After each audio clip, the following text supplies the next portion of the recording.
అరే పసిపిల్లకాయలు ఏముంది చేతులతో పలికితే పైన కయ్యొద్దాం.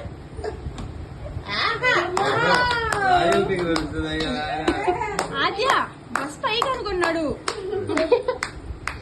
అది అది అలాగే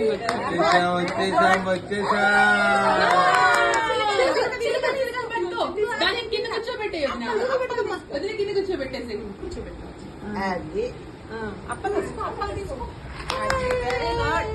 తీసుకో తీసుకో పెట్టుకున్నానా అది డౌట్ అత్త అత్త అత్త అత్త అత్త అత్త అత్త అత్త అత్త